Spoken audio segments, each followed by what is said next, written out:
Muy buenos días.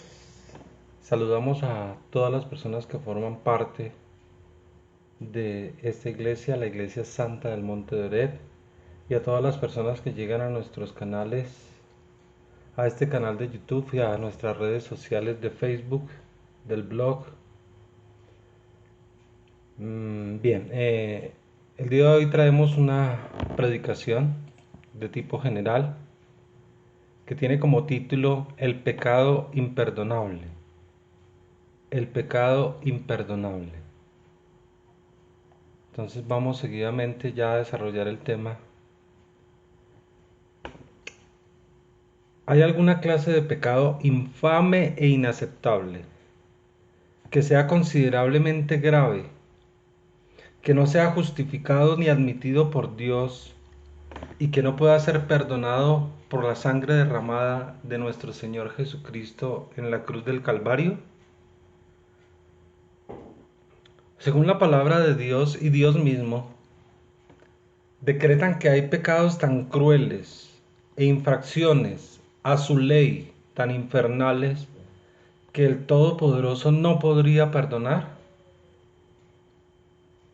En primer lugar, iglesia, vamos a analizar qué es el pecado. En la actualidad y desde siempre han existido muchas percepciones e ideas que buscan explicar lo que es el pecado. A pesar de esto, la mayoría de personas, y entre esas personas, la gran mayoría de los cristianos, no saben definir este concepto. La palabra de Dios es clara y es precisa en cuanto a la definición del pecado. Vamos a Primera de Juan 3:4. Primera de Juan es casi uno de los últimos libros de la Biblia, son 3 cartas de Juan. Primera de Juan 3:4. Dice: todo aquel que comete pecado infringe también la ley, pues el pecado es infracción de la ley. ¿De cuál ley? De las leyes de Dios. En otras palabras, pecar es desobedecer la ley de Dios. Es incumplir con sus disposiciones. Es apartarnos de sus mandamientos.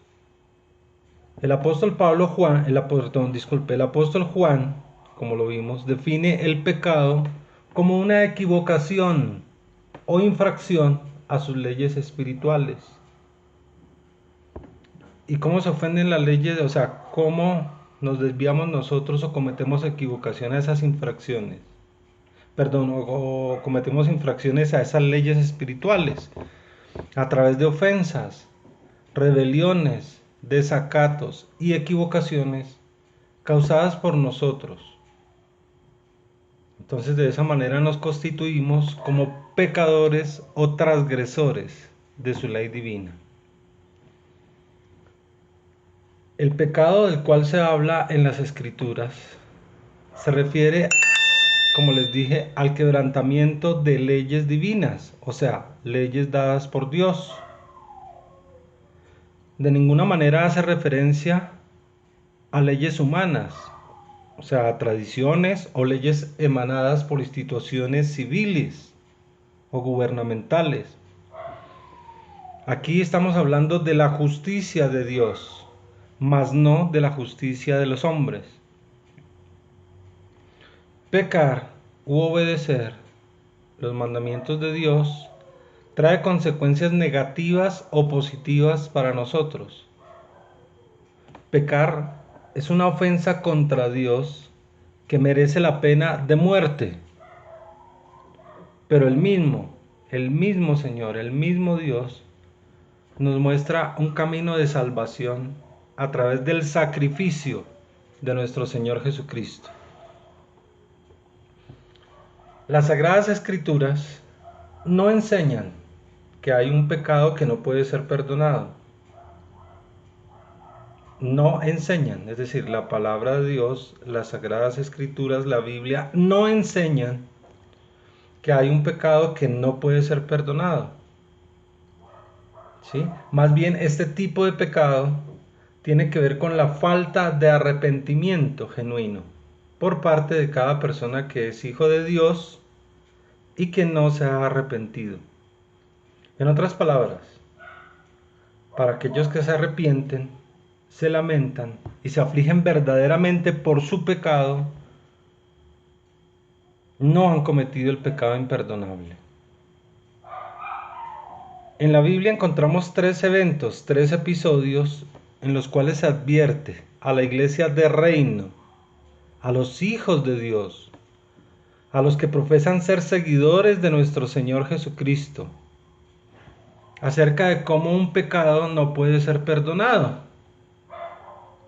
En estas tres ocasiones se hace referencia al pecado que conlleva rechazar y negar voluntariamente la obra del Espíritu Santo y de la misma forma desmentir el sacrificio de nuestro Señor Jesucristo, es decir, rechazar su obra de redención, oponernos a su muerte y resurrección, anulando de esta manera su sacrificio absoluto como el Cordero de Dios, a través del cual nuestro pecado puede ser perdonado. Bien, vamos a Mateo 12.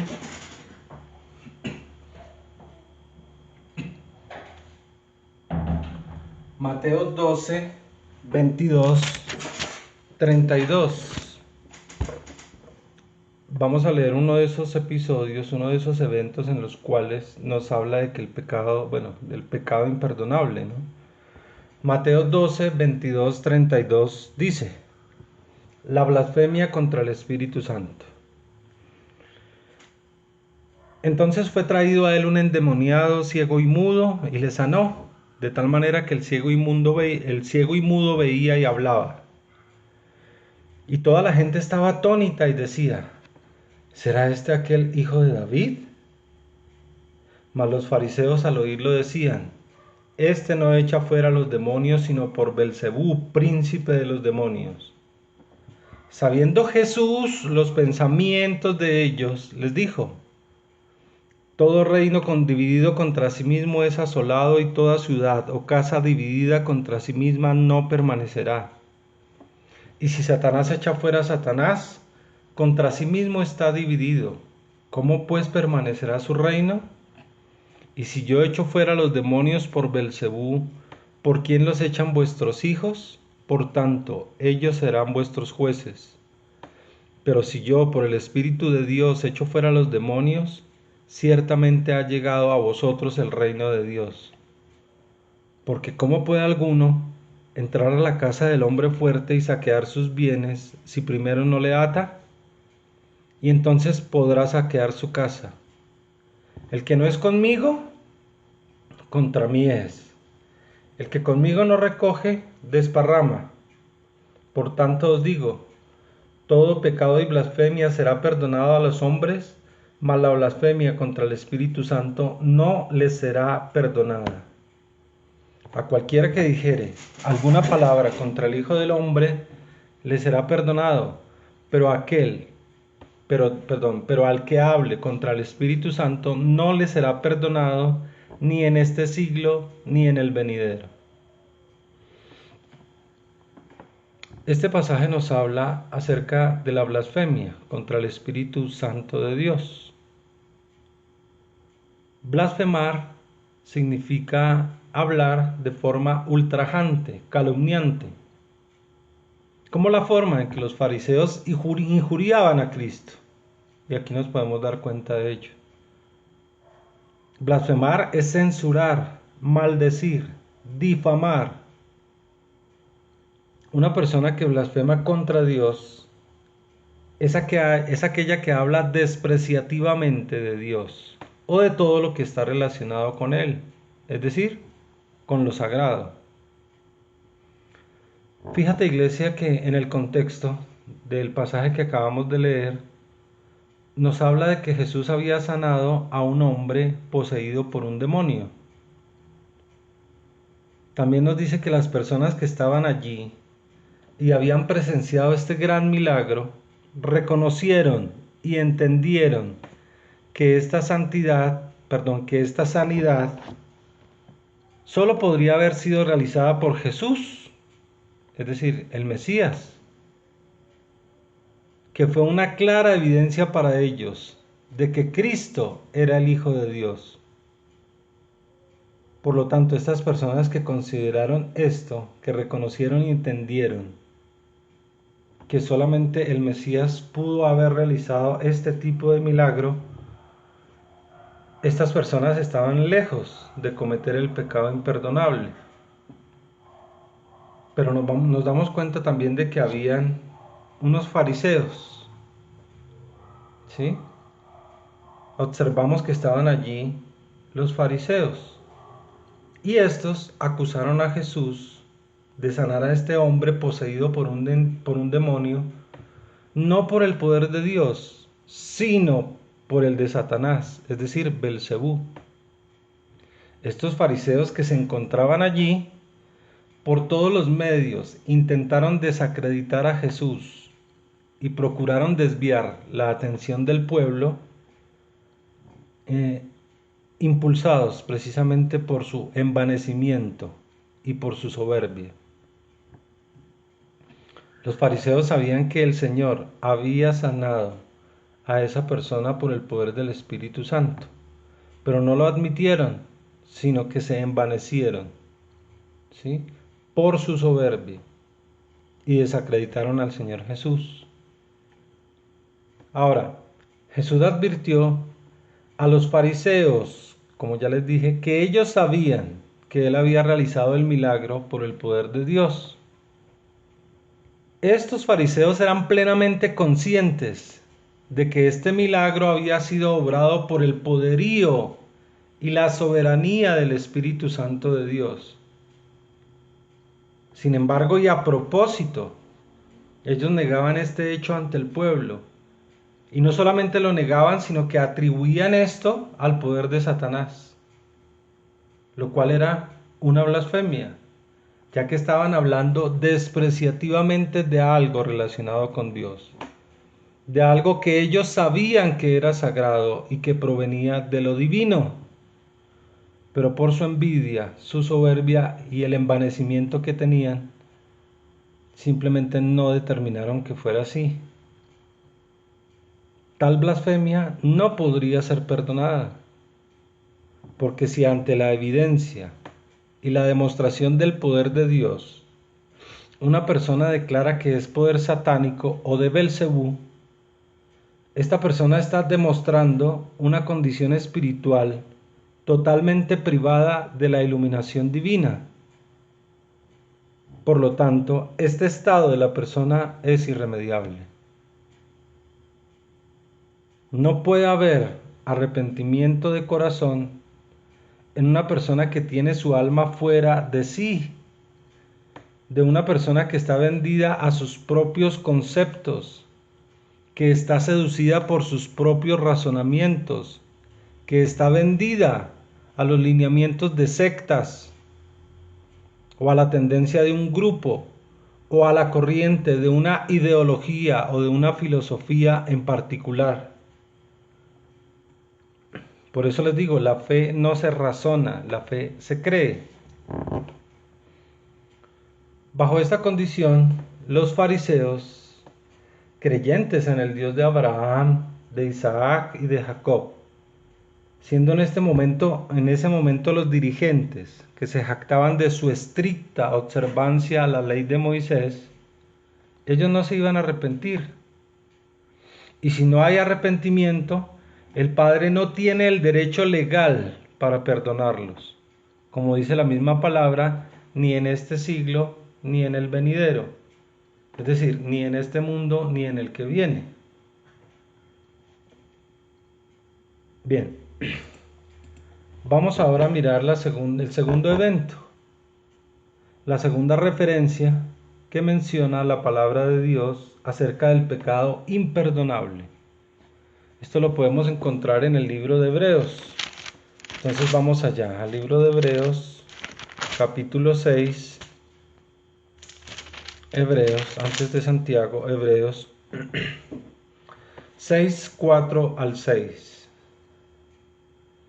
Dice, porque es imposible que los que una vez fueron iluminados y gustaron el don celestial y fueron hechos partícipes del Espíritu Santo, y asimismo gustaron de la buena palabra de Dios y los poderes del siglo venidero y recayeron, sean otra vez renovados para arrepentimiento, crucificando de nuevo para sí mismos al Hijo de Dios y exponiéndole a vituperio.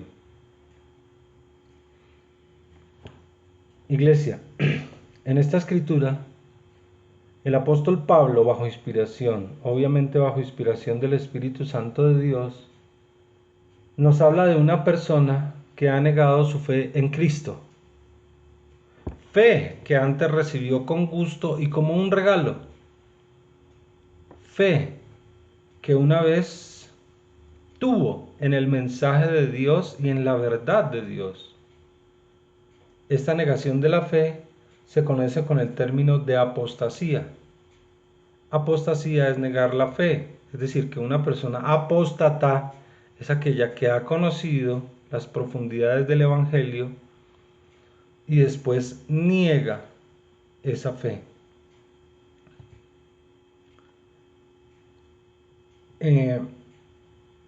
Este pasaje describe a una persona que ha llegado a entender, a comprender y a aceptar el perdón de Dios por sus pecados cometidos.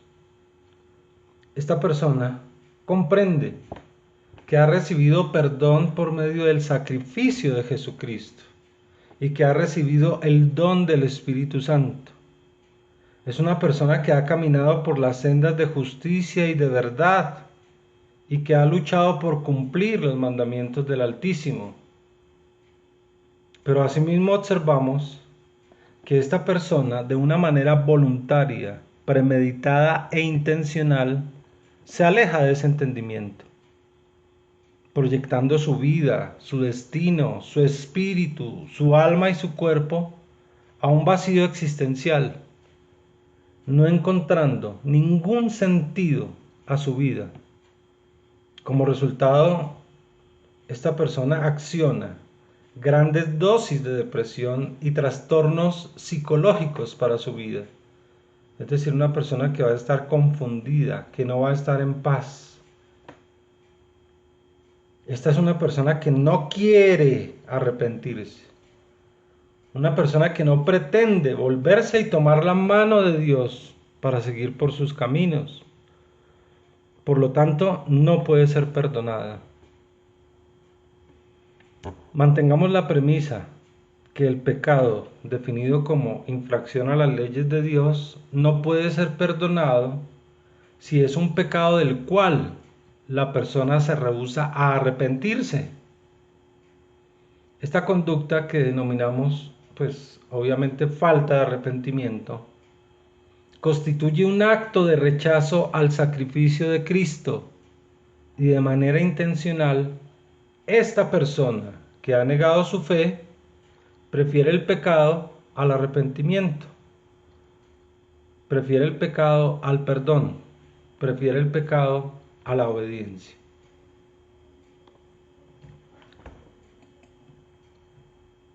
Ok, vamos ahora a ver la tercera cita bíblica, o el tercer evento que mencionamos de que eran tres episodios en que la Biblia nos hablaba acerca de ese pecado imperdonable.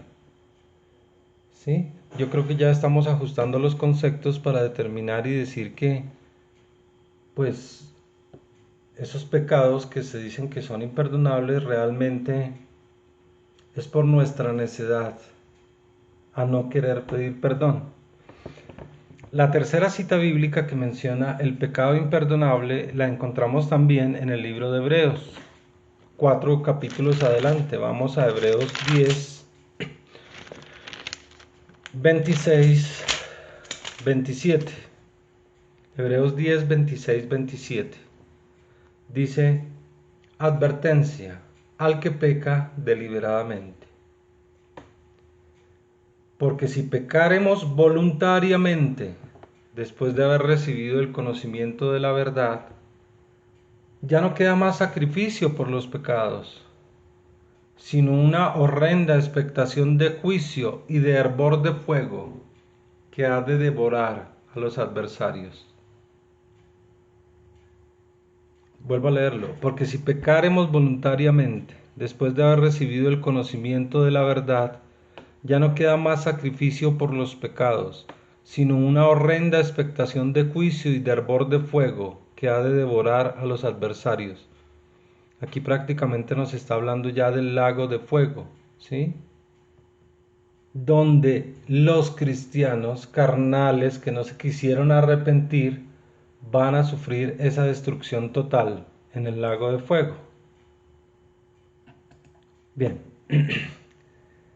ahora vamos a ver que este pecar voluntariamente, porque dice, porque si pecaremos voluntariamente, perdón, este pecar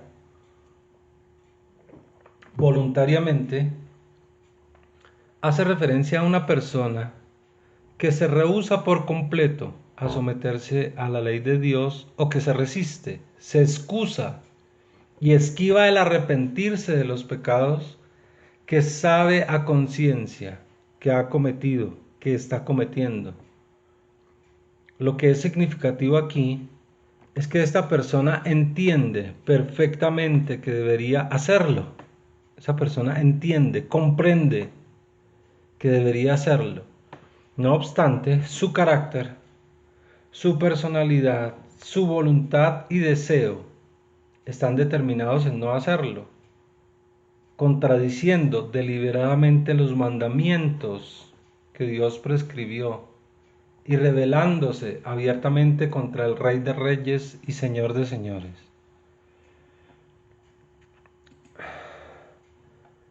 Bien, comprender estas verdades de estos tres eventos nos hará humildes, mansos y prudentes. Esta realidad de que no hay sacrificio ni perdón para los pecados. ¿De quién? O sea, de que no hay sacrificio ni perdón para los pecados del que, conociendo a Dios y sabiendo que tiene que arrepentirse, no lo hace, ¿sí? Lamentablemente vemos que esta persona rebelde está condenada a no ser perdonada, ni en este siglo ni en el venidero. Es decir, ni en el fin de este mundo, ni en el otro mundo que Dios tiene preparado para sus hijos. Una persona que no quiere arrepentirse, pues no va a ser perdonada, porque eso es algo fundamental para Dios, que nosotros pidamos perdón por nuestros pecados. Pero una persona que no quiere arrepentirse, eh, el Señor no la puede perdonar, no tiene el derecho legal para perdonarla. En ocasiones, todos hemos cometido este tipo de pecado imperdonable, imagínate, y uno creyendo que no. Pero sí, en ocasiones, bajo diferentes tipos de circunstancias, todos hemos cometido este tipo de pecado, que es imperdonable. A veces nos alejamos del Señor y pasan los minutos, las horas y a veces los días, los meses, incluso los años, y no sentimos arrepentimiento de corazón por la violación a sus leyes divinas. Muchas veces por la debilidad, por falta de fortaleza espiritual o por ignorancia, actuamos de manera maliciosa, indecente y pecaminosa. Iglesia, la imperfección humana, la imperfección humana, que es inherente también a los hijos de Dios, nos lleva a cometer este tipo de infracciones y transgresiones delante de nuestro Señor. Pero entendamos algo, de que este pecado es imperdonable por nuestra condición moral y anímica. Es decir, porque no pedimos perdón. ¿Por qué? Por nuestra condición. ¿Sí? En este caso puede ser moral, anímica, bueno, del alma. No puede ser perdonado, o sea, por nuestra rebelión a no querer arrepentirnos, no porque sea un pecado imperdonable en sí mismo. Algunas personas que claramente han conocido el Evangelio de reino del Señor Jesucristo, que son cristianos nacidos de nuevo, incluso auténticos cristianos, verdaderos cristianos, tienen dentro de sus saberes hábitos o patrones de pecado bajo los cuales caen a veces, aunque traten de sobreponerse a estas conductas y comportamientos.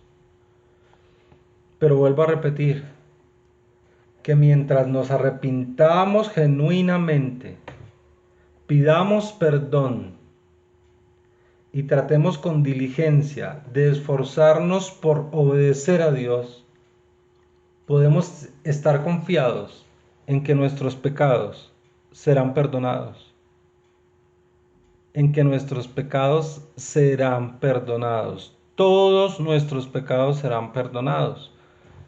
Vamos nuevamente a la carta de Primera de Juan 1, 5 al 10. Primera de Juan 1, 5 al 10 dice: Dios es luz. Este es el mensaje que hemos oído de Él y os anunciamos. Dios es luz y no hay tinieblas en Él. Si decimos que andamos en comunión con Él y andamos en tinieblas, mentimos y no practicamos la verdad. Pero si andamos en luz, como Él está en luz, tenemos comunión unos con otros, y la sangre de Jesucristo su Hijo, nos limpia de todo pecado. Fíjate lo que dice la última parte del versículo 7. Y la sangre de Jesucristo nos limpia de todo pecado. ¿O acaso nos dice, nos limpia de algunos pecados? ¿O nos limpia solamente de estos pecados y de estos no? No, dice, y la sangre de Jesucristo, su Hijo, nos limpia de todo pecado. Si decimos que no tenemos pecado, nos engañamos a nosotros mismos y la verdad no está en nosotros. Si confesamos nuestros pecados, Él es fiel y justo para perdonar nuestros pecados y limpiarnos de toda maldad. Si decimos que no hemos pecado, le hacemos a Él mentiroso y su palabra no está en nosotros. Fíjate, iglesia, que no es por nuestra justicia propia, no es por nuestra propia justicia, es por la sangre de Cristo que obtenemos el perdón. Es por la confesión de nuestro pecado. Él, que es justo, nos perdonará y nos limpiará de toda maldad. Si vivimos en la luz como Dios es luz, la sangre de Jesucristo, su Hijo, nos limpia de todo pecado. Para evitar caer en este tipo de pecado imperdonable y en la torpeza de forma lamentable nos lleva a esta condición, es absolutamente necesario ampliar, desarrollar o ensanchar en nuestra vida los frutos del Espíritu. Estos 9 frutos que el Espíritu Santo produce en nosotros nos darán la libertad de obrar de acuerdo a los mandatos y las leyes de Dios. Para algunas personas es más difícil producir un determinado o determinados frutos del Espíritu. Fíjate bien esto. Para algunas personas sí es difícil desarrollar un fruto o algunos de los frutos del Espíritu. El Señor Todopoderoso, que conoce lo más íntimo de nuestros corazones y pensamientos y sentimientos y emociones y voluntad, sabe en cuál de ellos tenemos más dificultad o en cuáles de ellos tenemos más dificultad y Él nos ayudará. Algunos cristianos ciertamente convertidos tendrán más dificultad en desarrollar y expandir el fruto del amor, otros el fruto del gozo, a otros se les complicará desarrollar el fruto de la paz. En otros casos el problema radicará con la paciencia, la benignidad o el fruto de la bondad. Como en otras circunstancias, estos cristianos, auténticos seguidores de Cristo, se les facilitará poner por obra los frutos de la fe, la mansedumbre y la templanza. Sin importar cuál de estos frutos se nos facilite o nos cueste trabajo poner por obra, nuestra meta debe ser cumplir la palabra del gran yo soy, crecer en el espíritu y disminuir en las obras inútiles, estériles e improductivas del alma y del cuerpo. El alma y el cuerpo vendrían a ser lo que nosotros denominamos como la carne. Ahora, este crecimiento espiritual es llevado por un proceso de conversión diferente para cada persona, ¿sí? Este proceso de conversión prácticamente se va a tardar toda la vida.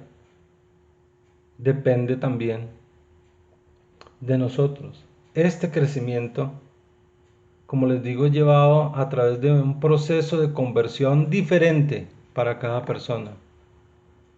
Solo el Dios que conoce todas las cosas reales y posibles tiene el conocimiento de qué debemos dejar o qué debemos elaborar en nuestro espíritu para la salvación de nuestra alma.